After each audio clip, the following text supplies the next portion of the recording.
Welcome in to the Sigum 365 Baylor postgame show. Sorry, I got to put my ears on there.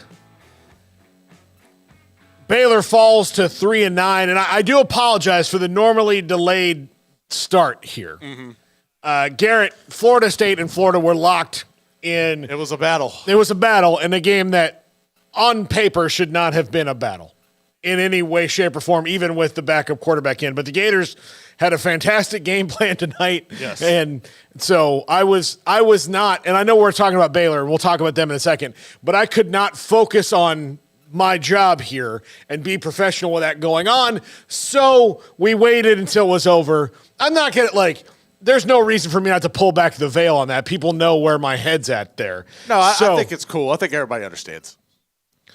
Yeah, I'm glad that they do. But Baylor lost in what has been very indicative of this season, a game they were fantastic in. I'm just going to tell you, by every stretch of the would not have seen this coming, but it is so indicative of how this season has gone in that, the two games that you played the best in were the fourth quarter against UCF. Correct.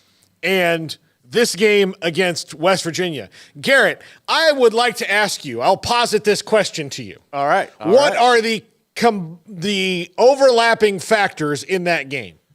Oh, I mean, off the top, maybe Richard Reese got involved and was a heavy dose of what worked offensively, special teams. You know, you just got your best player on the field. Maybe that was it.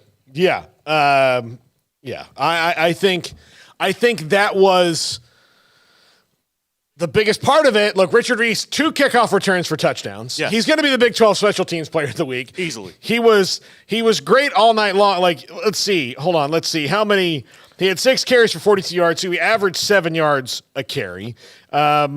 He had 1 catch for 3 yards.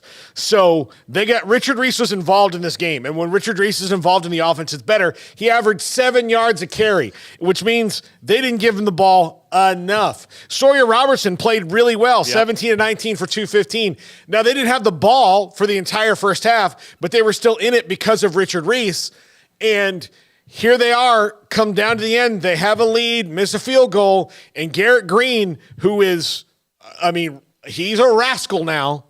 He'll get after it. He brought West Virginia back and scored the touchdown. And now we focus on the end of the season, Garrett, and what that's going to be. And what the future is for Dave Aranda.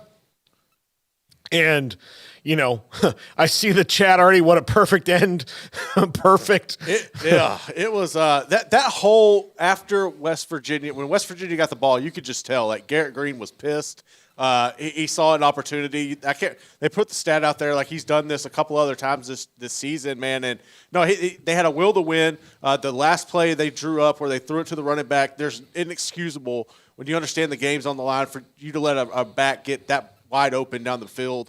Just walked into the end zone.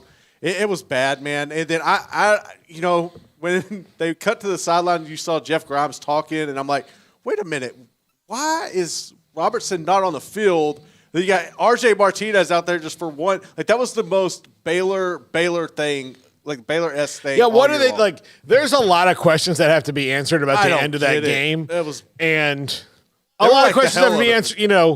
So. Here's another question, and maybe I'm missing it here, but Richard Reese wasn't on kickoff all year too. He was on some of them. He was on some of them the past couple of weeks. Yeah. They started using him more, but that's one of those things where you got to figure out early on in the year, okay, if for whatever reason our best player isn't able to work in this offense, then we got to get him more involved. And you started seeing it with the special teams and how he scored the touchdown tonight. You put him at the slot receiver. Those are things that should have been happening in week 3. Why the hell are they coming out just now? That makes no sense. 254-339-1122. And the question will be, what happens with the coaching staff from the top on down? And Garrett, I would say that before today's game, I don't think today's game affects it that much. No. In so far as you can't let one game determine it. But if you're looking at the season as a whole, this game is very much a microcosm of, can't do good things right in a row enough to win games. They won 3 games this year. 1 at home. They had 8 home games. They went 1-7. They are not like the atmosphere at McLean Stadium. It's not intimidating right now. No, it is not intimidating. It is absolutely not a place where the other team is afraid to go. No, it's not. That's one of the more disheartening things is when the schedule came out, right? It was like we have all these games at home. We've got to be able to at least capitalize on most of them to get bowl eligible. Like I think Baylor fans were looking at that schedule thinking, okay, we should be able to make the most of our season and become bowl eligible through at least 4 of those, right? Like maybe we only have to win 2 on the road, but unfortunately, man, they couldn't get anything going. The only time they looked halfway decent was on the road at time, other than the third quarter of this game. That was the best they've looked all year. I don't understand how that's confusing in general. But yeah, man, I think that's really what sucks is when you look at the season is like you had the perfect opportunity from a schedule standpoint and you just completely let it go. Like that's from top to bottom, that's a complete failure. Yeah, it is. Let's go to Kyle in McAllen.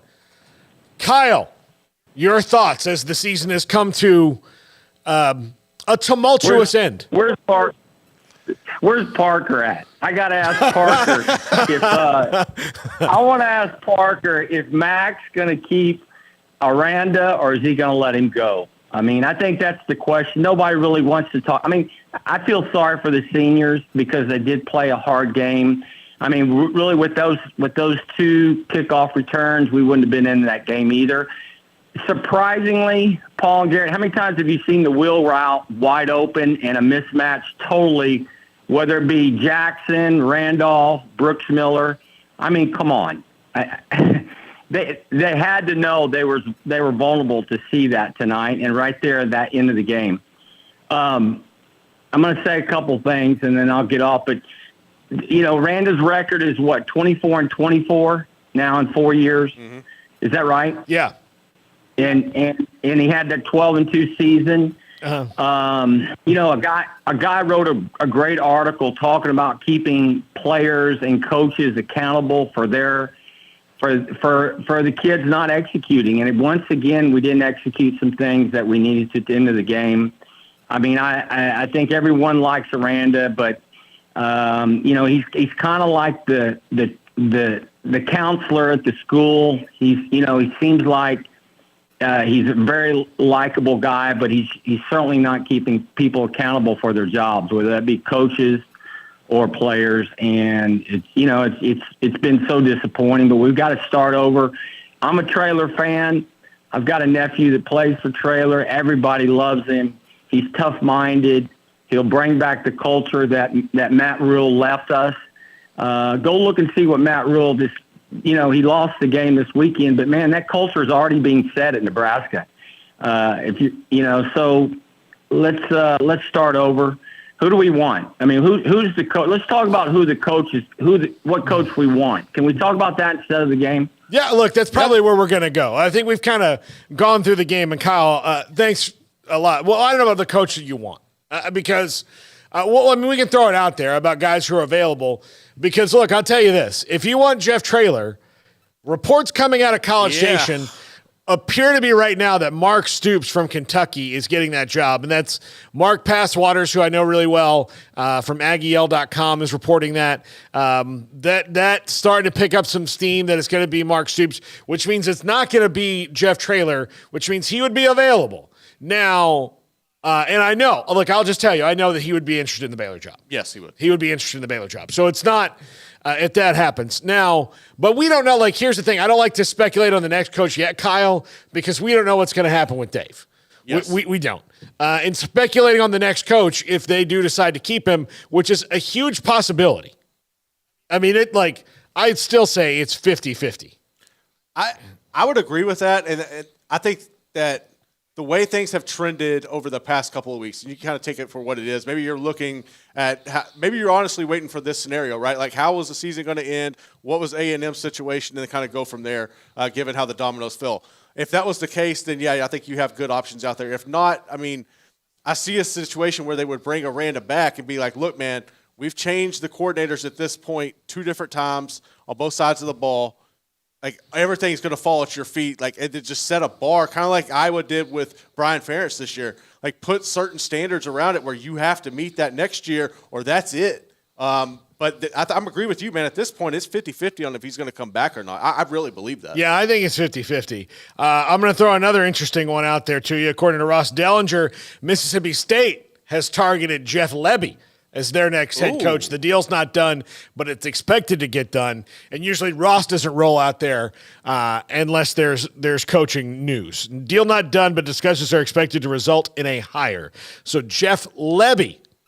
And I'm going to make you a bet for you. I don't know that I like that. I don't know if I like that, but I'm going to tell you this right now. Kendall Briles is probably going with him. You know what? I could see that, especially the way things have gone at TCU this year. Or Philip Montgomery coming over from Auburn, Yeah. who lost in the most Auburn way ever. Of course they in did. the Iron Bowl. That's 2 years in a row where they've had Bama on the ropes and As and far lost as far as like the Baylor situation, if you're trying to look ahead, and the only reason I'm going here is because of you talked about that with Lebby and Mississippi State was Jamie Chadwell, and I know you've been high on Jamie Chadwell. I think just given the circumstances that and how he's progressed and where he's been, and he wins everywhere, and that kind of personality, like you call him the Scott Drew of college football, which I think is a great just a great comparison in general. That would be somebody to keep an eye on too, but. Like I said, I mean, we're gonna have to wait until after Sunday until we know something. Yeah, So I don't know. Like, I think the biggest thing that you have to talk about here is, and we've got several other calls we got to get to.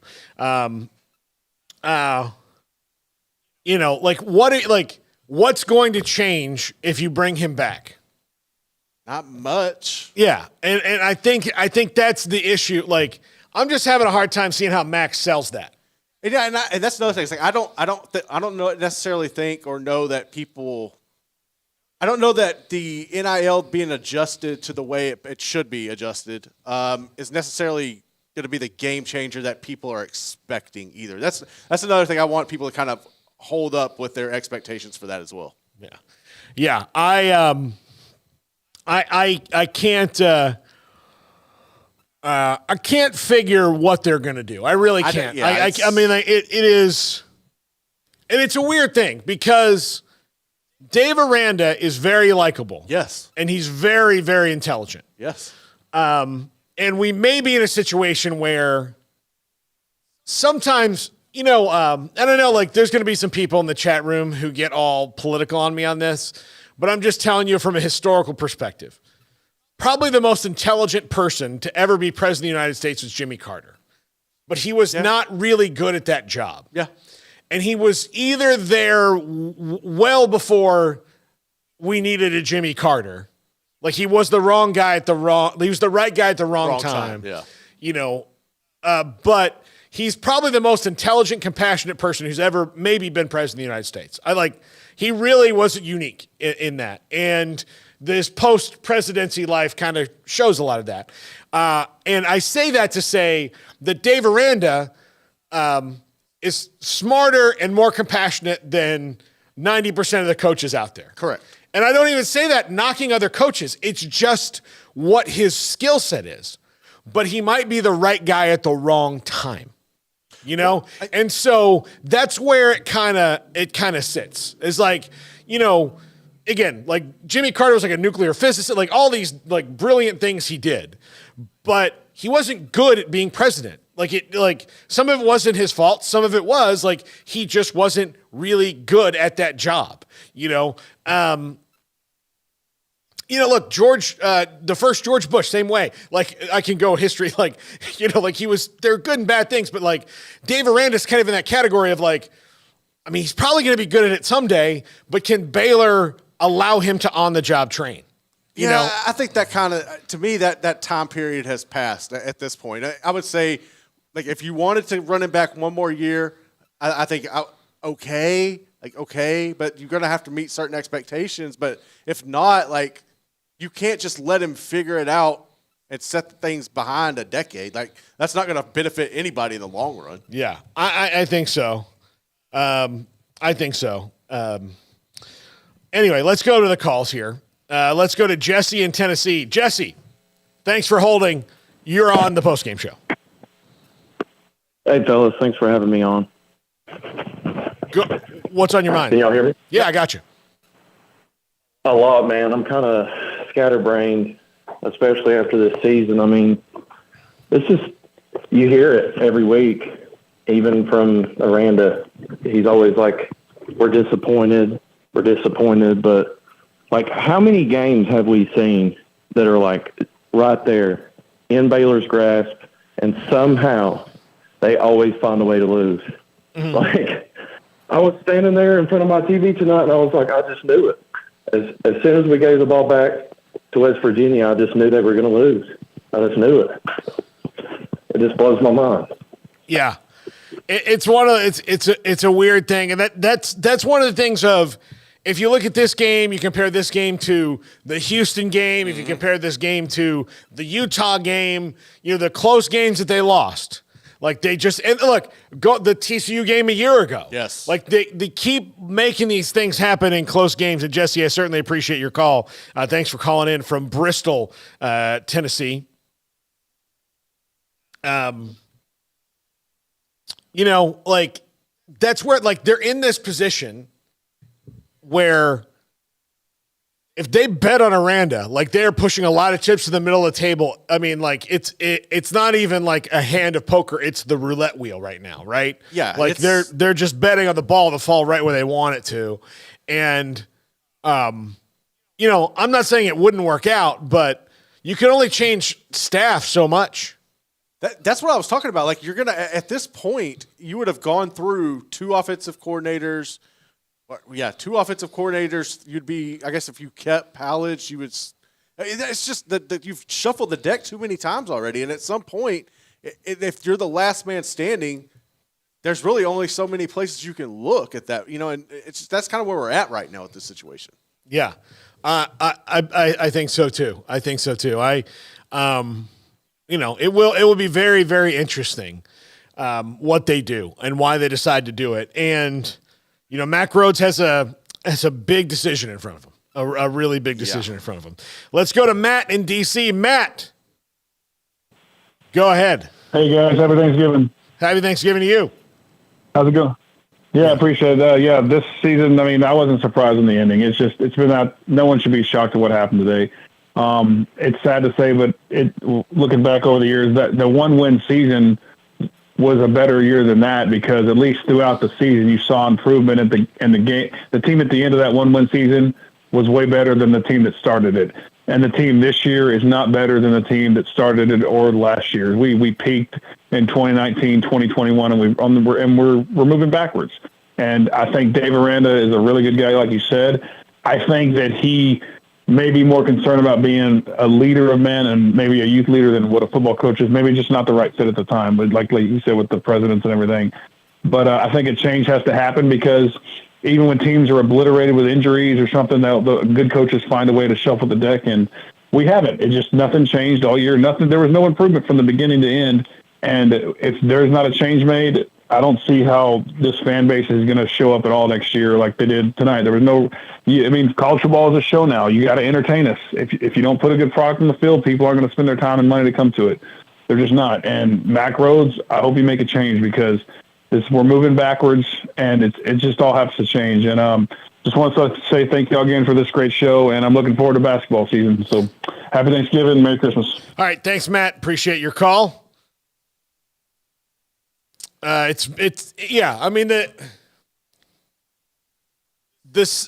biggest thing with keeping Aranda is, how do you sell it to the people who are buying tickets? How do you sell it if they don't improve that much a year from now, and you have to go through all this again, and I don't know I don't know how you legitimately can sell it. And I think that Matt brought up a good point. Like, where's the player development been? Like, there is no player development. And then you tie that together with the recruiting classes that aren't hitting, and just, I don't know, man. I don't know. It's a hard sell that I personally could not do. I know I could not sell that to people. No, I don't think so either. I think that it would be tough. I mean, but, if you have they have the different NIL thing. Okay. All right. I don't know how much that'll help. That's more of like a long-term thing than a short-term thing. And right now, like, not only do they need to fix things for long-term, they got to fix things for short-term. Yeah. Because if you keep losing in the short term, you're like, long-term, it doesn't it doesn't get any better, So, yeah, I don't know, and I don't think. Like, to me, I know that everybody's worried about like keeping players on the roster, but they're gonna get cleared out by about they might have some good attrition. 7 or 8 fifth and sixth year guys that are maybe 10 that are going to be gone, and then some other guys that are going to be in the portal anyway. Like, it would not be bad to see this roster be 33 to 35 new guys. And even though the portal doesn't cure, ask Colorado, it doesn't cure all. It doesn't. I think just to get a different style of player in, because you're going to have to change your style of offense. You're going to have to get guys in who can run the defense that you want to run, because right now they don't have that. No. So Palage struggled in his first year as defensive coordinator. I think a lot of that is personnel, and that's up front in the front seven. They don't have those guys that they did before. And those are the hardest guys to get. That's the thing, is that Baylor's the weakest with the big guys, and those are the hardest guys to get. When an alignment, no matter who they are, goes in the portal, there's a bunch of people who call them because they're like, well, maybe I can fix this guy. Well, see, I think that's the biggest area where recruitment has hindered Baylor's, because you got to hit on the trenches. That's what the good teams do, right? Like, you might grab a guy in the portal here or there, but look, Texas, right? Like, that's a good example. Like, 95% of their guys in the trenches were people that they developed and brought in and everything, and then they added transfers here and there. Like, you're going to have to tie it together with a couple of good recruiting cycles and hitting in the portal to make that work. And I don't know if they have the time to do that given the current circumstances. Yeah. Just to answer some questions, Paxton says, Baylor's a good coach without talent, and do you think Mac is making calls already? I don't know. Like, I can tell you, I don't know if he is or not. I have no clue. Because if he's not going to fire him, then he's not made any calls.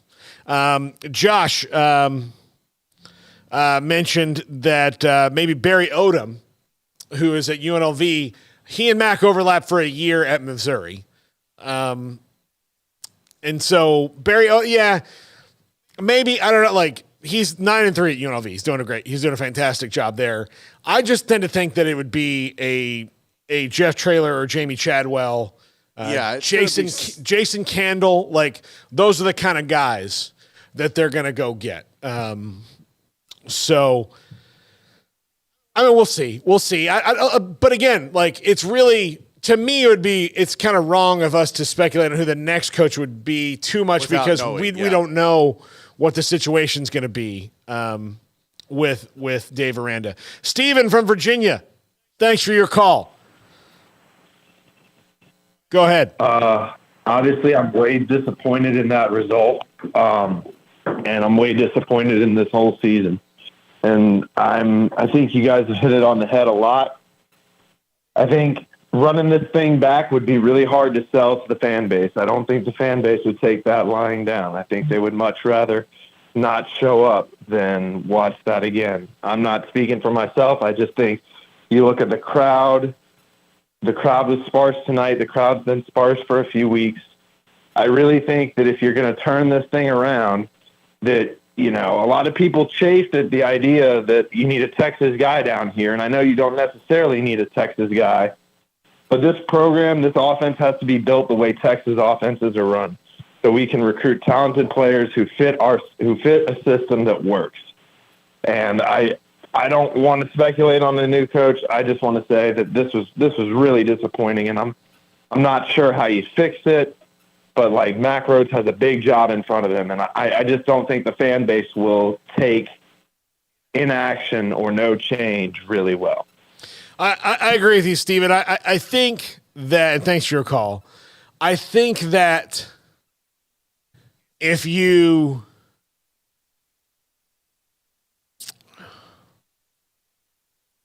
I'm trying to be nice about this. Correct. When it comes to the Baylor fan base. They are not a fan base that needs much to not show up. Correct. Like, it's not, they don't need a big push over to there. And this would be more than a big push.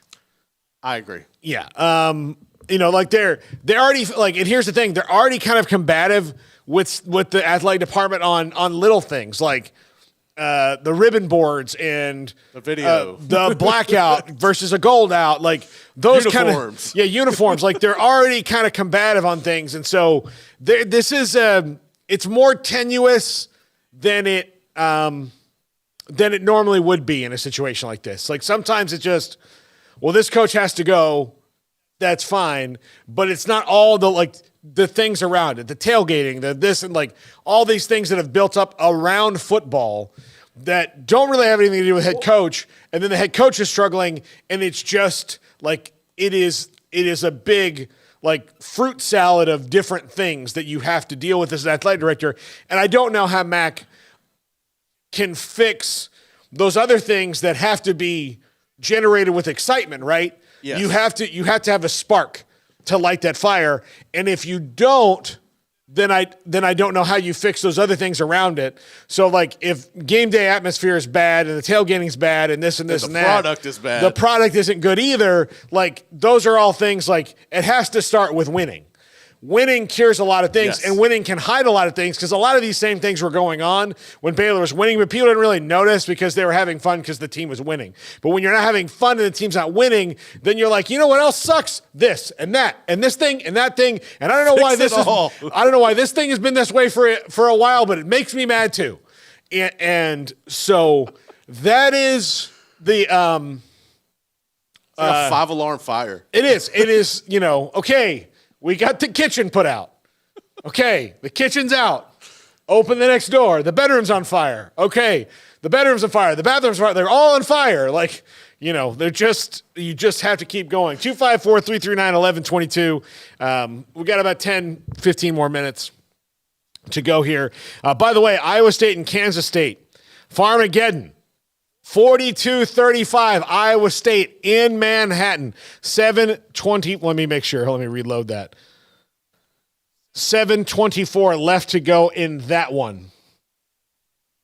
The weather's pretty odd. Like, I know we were talking about earlier. You're not a big cold guy. Would you ever have a snow game? Oh, not in Florida. No.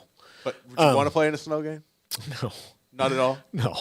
Garrett. No part of that. Look. I think part of the reason I decided I needed to get married was because when Amanda was down here during the near apocalyptic ice storm in 2021, she'd come down to visit me for Valentine's Day weekend. She surprised me, and it was the worst weather, and she was stuck here for a little bit, and so I wouldn't have made it through without her, and it kind of opened my eyes to like, oh, this is what it means to have like a person in your life who's supportive and can be there for you.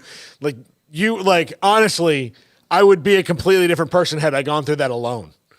Like it would have changed. So it would change me a little bit. It would change me a little bit. So no, I enjoy watching all of that. Yeah. And like if you want to take me if you want to take me in a place where I can like sit in a cabin and look at snow and not necessarily have to go out in it other than to like, get a pizza from a guy who brought me a pizza, then I'm fine. But if you're asking me to like put my feet in snow for more than about a minute and a half, not happening. Not happening. That's fair. Absolutely not. 254-339-1122. Give us a call. So, Gerald Joyner, exactly, Paul. The collection plate is too big. The temperature is too hot. Why can't the game be at night? On and on. Like all those things. Like, yeah, yes, all those. Like, it's all those things. And you don't like, if it's just two of those things and the coach is good, they're like, we're winning. It's a Band-Aid. I'll go deal with this. I'll deal with the thing. But it's just all of that. So, so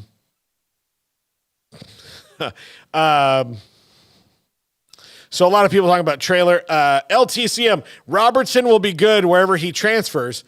Actually, he can't. He's already a transfer, so he'd have to graduate first. Now, where you do have to worry about transfer of the quarterback position is Blake Shapen. Blake Shapen has, I believe, 2 years because he would have a COVID year. And, there are schools that are a quarterback away from maybe not like being in the playoff, but going from 6 wins to 9. Like, I think if you're a 6-win team who doesn't have a veteran quarterback who's kind of a mess there, that Blake Shapen can get you 3 more wins. If you're already 6 wins without a good quarterback, I think he's that guy. I don't think Blake Shapen's a guy who can get you 12, right? But I do think he's a guy who can get you 9, maybe 10. Like, again, if you block in front of him and allow him to make plays and, live a productive life. See, that would be my thing. Like, if I made a decision, if I was Shapen, I would need to know for sure that I have a line that's going to keep me upright and not just get my head bashed in each week, or I'm definitely hitting the portal. Like, I'm not getting anywhere close to getting behind this offensive line or one of any semblance of this offensive line next year at all. I don't want no part of that crap. Yeah. So I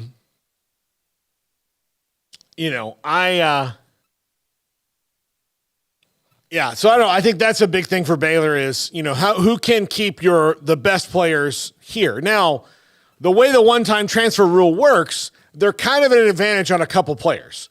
Sawyer Robertson, who looked really good tonight. Keytron. If the Barrington brothers are truly better, one of them's gone. One of them's gone. Yeah. One of them's but the younger Campbell. Campbell will be back. Campbell will be back. Clark is gone. So those things will be there for them because they had Hal Presley he can't transfer again unless he graduates. Right. Even though he was injured, at the end of this year.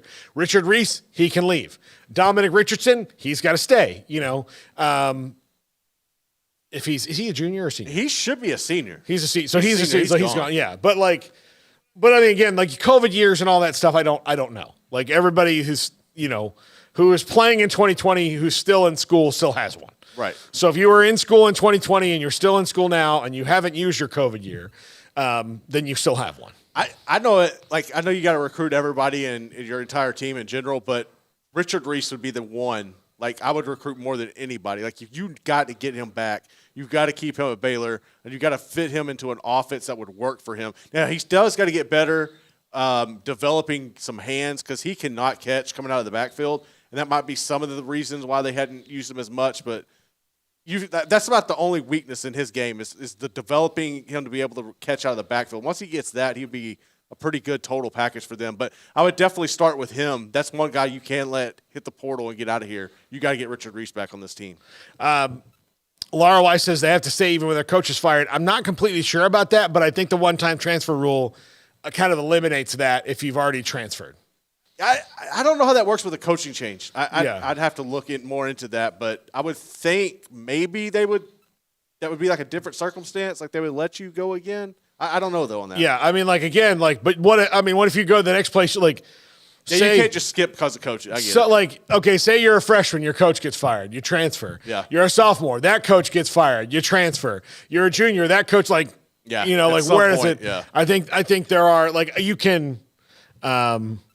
So yeah, I don't know. I don't know what you do. So, coaching change might help you get a waiver, but I'm not sure because the rule just changed a year ago to the one-time transfer rule. There's a bunch of players who didn't get to play this year, and as a matter of fact, FSU, they've got a defensive tackle who's going to play next week against Louisville because he'll actually be eligible for that game.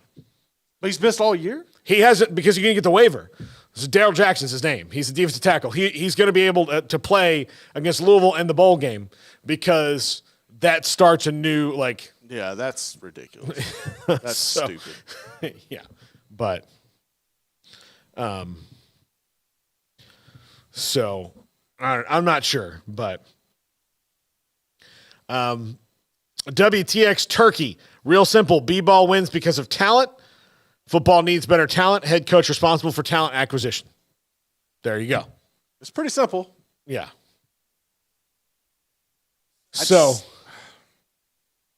I don't know, dude. I'm at a loss at this point. I don't know what they're going to do. I really don't. Yeah, you got to get better players in here, though. That is a fact. You definitely got to get better players in here. Yeah, I mean, this was – if you want to boil this down to why this happened, there's coaching in this, yes. Yes. But this is not a very talented team. No. And from the very beginning of the season when they lost that game to Texas State – and Texas State maybe had more talent or the same kind of talent. They did. That Baylor and Texas State should not be on the same like talent plane. Like it should be staggered. That was the harbinger of bad things to come. And so this roster doesn't have the kind of talent. I don't think they should. Like, I think some of it, sometimes you do have to let your 5th and 6th year guys go. You just got to let them go. Yes. And they felt like they needed them. And I think that hurt them early on because those guys just didn't produce. No, those are guys that should have been replaced in the portal with more people. And you should have, first off, you should have hit the portal more in general. Yeah. But yeah, no, a lot of those guys that you brought back were guys you should have said, thank you for your time at Baylor. We appreciate your interest in coming, wanting to stay, but we got to move on from you. And I think they would have been a lot better off if they would have done that. Yeah. So I don't, and again, people are saying, will he be fired or not? I honestly don't know. Like, I could have told, I kind of called it on Jimbo Fisher like a month ago, that. Like, I kind of saw that coming. Like, it's only money to them at that point. And so Bobby B says, poo on the talent. We have talent. They weren't developed. I don't think so. Yeah, I really like talented players. I don't honestly, you cannot tell me there's some guys that are good, like young guys, especially particularly in the secondary. There's 3 guys I really like. There's not a lot of guys at linebacker that I think would play a lot of places. The defensive front, I don't think has a lot of guys that would play other places. The offensive line doesn't have a lot of guys that would play other places. Wide receiver does not have a lot of guys that would play other places right now. And, because look, they have developed some, like Josh Cameron's one of their better wide receivers, and he's a walk-on. Those are, they've got a talent issue. They've got a talent issue for sure. And who's in charge of acquiring the talent? The coach. So either he goes out and gets better talent acquirers on his staff, or they say, well, I mean, you're the number 1 talent. You're supposed to be the one who kind of puts everybody in the direction. Like, that's what makes it so complicated. So I don't know. I do not know where they're going to go. I have no idea what they're going to do. It's a conundrum. I think it's pretty safe to say for sure 95% of the staff would be gone except for Aranda. Like, they're gonna gut it. I think you're gonna keep Pallage, and there's a good chance you're keeping Aranda at this point. But after that, I don't know what you're gonna do. Yeah.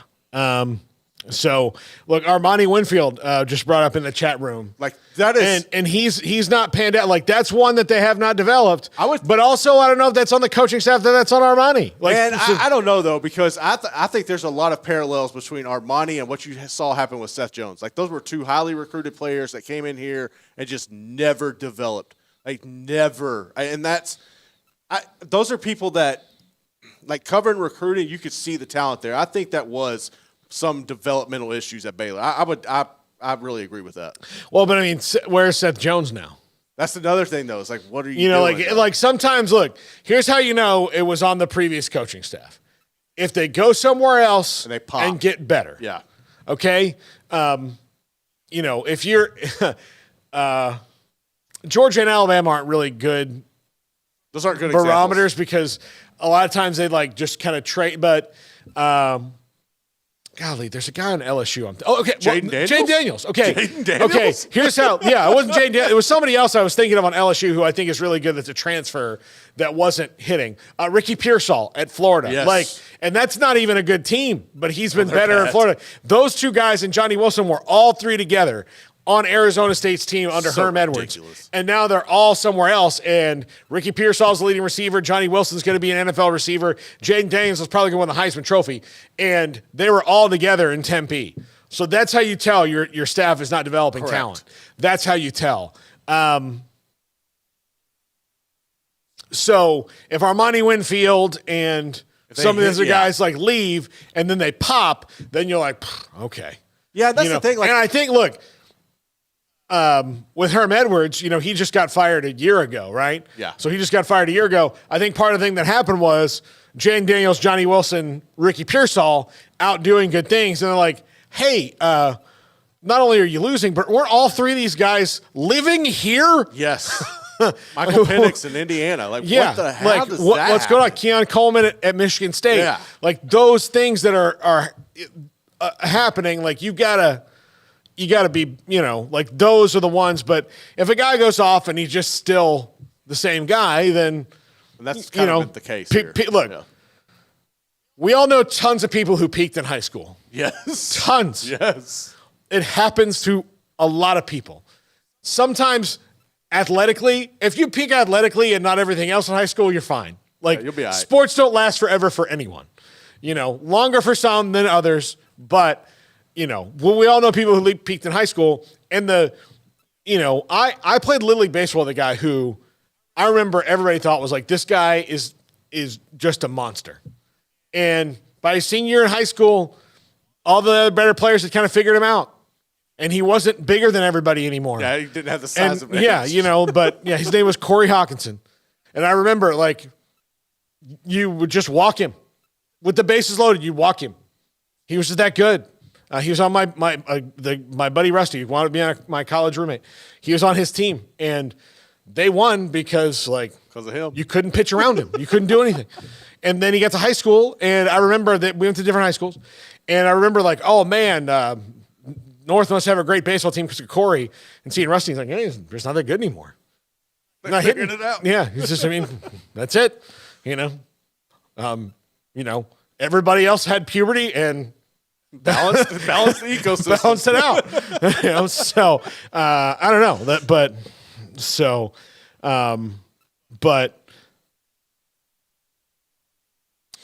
Bobby B says Monterey, Drake, Keytron, Richard Reese, Blake, Pendergrass, Winfield. We have talent, guys. Sawyer, come on, man. This is Monterey coaching. Don't blame Baldwin. these kids. Monterey Baldwin is like a third receiver at best on most teams. And again, Bobby, I know that you love your players, and I get it, but I'm just telling you that in the Big 12, this team is well behind the talent curve. They're if you look at their record, who are the most talented teams in the Big 12? Texas. Oklahoma, K-State. Who's at the big, who's at the top of the league? Who's at the bottom of the league? Cincinnati, Houston, Baylor, the least talented teams. The middle of the league is a bunch of teams that are figuring it out, developing better throughout the year. TCU maybe coming here, Tech trying to fight its way up, Iowa State trying to do it's different, but don't and again, I know you want to, and I know you don't want I'm not trying to crap on the kids at all. I'm not. I'm just telling you that sports is finite. There's only determining if your guys aren't faster than the other guys, you're going to lose. If your guys aren't stronger than the other guys, you're going to lose. Little Giants, the reason the movie was good is because they had to use their brains to beat the Cowboys the one time. Okay? The annexation of Puerto Rico worked one time. It can't work every week. Look, Boise State beat Oklahoma in the Fiesta Bowl by running a bunch of trick plays a few years ago. If they have to play another game against another team right after that, it was the playoff we're about to have next year, it'd be all over for them. Yeah. So again, this is about talent. Yes, it's a little bit about development, but this is about not having a very deep roster. Correct. So. Especially in the trenches.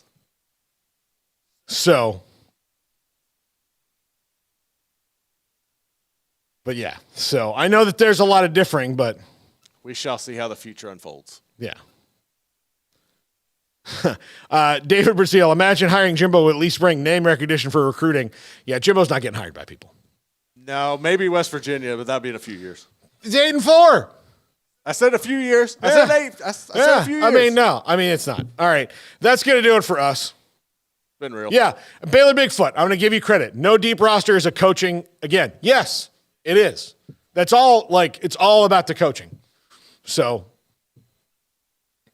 It happens. How do you fix that? That's going to do it for us. Thanks for watching all year long, for participating all year long. It's been a long season for Baylor fans. I know we will have news on the coaching situation as it develops. We don't know what's going to happen. We have no idea. We'll find out, probably tomorrow or Monday what's going to happen. And we'll have coverage on that throughout, whether he stays or he goes. So we'll see. But thank you for watching. Thanks to Garrett. Thanks to everybody involved. That's going to do it for us. Have a great weekend, everybody.